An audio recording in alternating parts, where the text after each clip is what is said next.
Indonesia ini masih terus mendiskreditkan terus perempuan. Peraturan-peraturannya aneh banget di Indonesia. Adalah nggak boleh ngangkang di motor. Oke lah, mungkin nggak boleh ngangkang karena takutnya pas lagi turun nih, naik motor nih. Pas lagi turun begini gitu ya, takutnya begitu, oke. Tapi kan kalau dia nggak ngangkang lebih jelek lagi, dia duduknya begini, pas turun dia begini juga.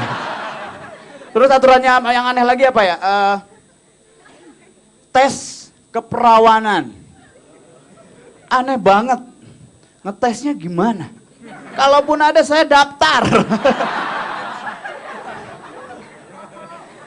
Cuman ternyata setelah dilihat lagi, saya pelajari lagi, saya baca lagi berita, ternyata peraturan aneh itu yang menurut saya bukan di Indonesia, ternyata di negara-negara lain. Salah satunya negara Cina. Peraturannya adalah umur 30 tahun belum menikah itu dipenjara. Untung saya di Indonesia. Lu bayangin, ini aneh banget. Umur 30 tahun belum menikah, lu dipenjara.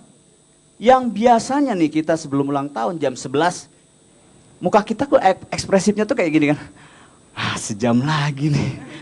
Wah, ada yang SMS nih, pacar, teman gitu. Kalau ini beda, kalau itu undang-undangnya udah diterapkan, 30 tahun, lu belum menikah di penjara, jam 11. Please jangan jam 12, please. Yang SMS, polisi ini pasti, kejaksaan nih. Karena lu pasti ditangkap. Dan kalau misalnya ini peraturannya diterapkan, aneh juga di pengadilannya nanti begini. Terdakwa. Kenapa kamu belum menikah? Terdakwa pertama.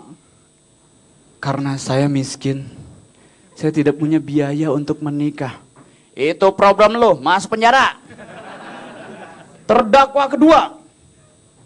Kenapa kamu belum menikah umur 30 tahun? Muka saya jelek. Ingat ya. Ganteng itu relatif, jelek itu mutlak, masuk penjara. Satu lagi, terdakwa ketiga. Muka lu kan ganteng. Muka lu ganteng banget, tinggi, putih, dan lu kaya. Kenapa lu belum menikah? Pikir aja kali. Itu aneh banget peraturannya ya. Tapi ternyata ada yang lebih aneh lagi. Di negara Zimbabwe, tahu Zimbabwe? Tahu yang suka dipakai Zimbabwe? Itu jeans. Oke, lanjut. Di Zimbabwe, peraturannya adalah ibu melahirkan tidak boleh teriak. Aneh kan? Kalau teriak, ini benar, kalau teriak lu didenda $5. Kebayang lu ibu-ibu melahirkan tuh sakit. Sakit banget, saya pernah merasakannya. Ini didenda $5. Jadi kalau misalnya lu teriak, $5 gitu. Dan pas di dalam, lu kebayang nggak? Kalau lu nggak punya duit, ibu-ibunya nggak punya duit. Kan sakit itu refleks ya, teriak pasti ya. Lu kalau keinjak gajah pasti teriak nggak? Kalau gua nggak pasti mati. Kembali lagi ke Indonesia. Di Indonesia ada sebuah daerah di Jawa, peraturannya aneh. Peraturannya adalah karena di daerah itu banyak yang bunuh diri di jembatan. Jadi pemerintah daerahnya membuat peraturan dan memasang spanduk tulisannya, jangan bunuh diri di jembatan ini. Kan aneh ya. Orang mau bunuh diri masa harus lihat itu terus dia, nggak jadi deh nih. Aneh gitu ya, enggak aneh juga. Misalnya ada orang nih lagi stres nih. Dia cowok lagi stres karena pacarnya kawin sama ibunya. Wah itu stres banget tuh. Pas lihat, gua mau bunuh diri nih, jembatan nih.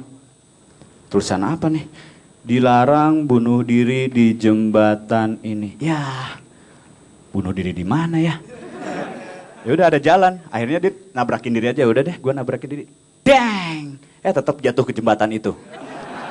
Kan akhirnya diperiksa sama polisinya. Kamu bunuh diri di sini. Coba lihat KTP.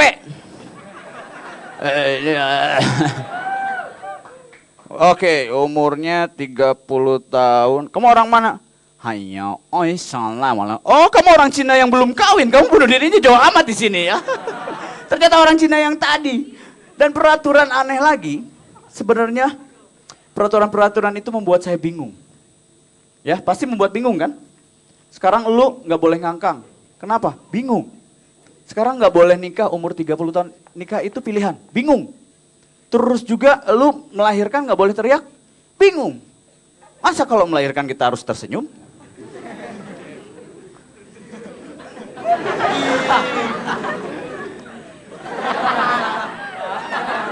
Itu peraturannya membuat saya bingung ya. Seperti halnya waktu saya kecil. Waktu saya kecil, saya ini anak bisa dibilang didikan keras. Orang tua saya itu keras banget. Jadi yang membuat saya bingung adalah kita setiap hari itu dites harus bisa matematika, penjumlahan, perkalian, dan segala macam. Membuat saya bingungnya kenapa? Karena kalau kita nggak bisa nih. Oke, Dani, sebelum makan, coba berdiri. Mulai perkalian, dari mulai 10, baik. 10 kali 1, 10. Terus, 10 kali 2, 20. Terus, 10 kali 3, 30. Oke, sekarang pembagian. 10 bagi 3 berapa? Itu bapak saya saking tegasnya, saking kerasnya dulu. Saya ditampar pakai koran. Buang! Sakit banget. Kan makin gak bisa jawab ya. Berapa 10 bagi 3? Akhirnya dia mukul saya pakai majalah. Buang! Makin gak bisa jawab kan bingung. Berapa 10 bagi 3? Dan dia terakhir mukul pakai buku tebal. Buang! Ini yang membuat saya bingung. Saya bukannya cari jawaban 10 bagi 3 berapa. Saya cari jawabannya adalah, oke, tadi udah koran, majalah, buku tebal. Ini jangan-jangan setelah ini saya dihajar pakai perpustakaan ya.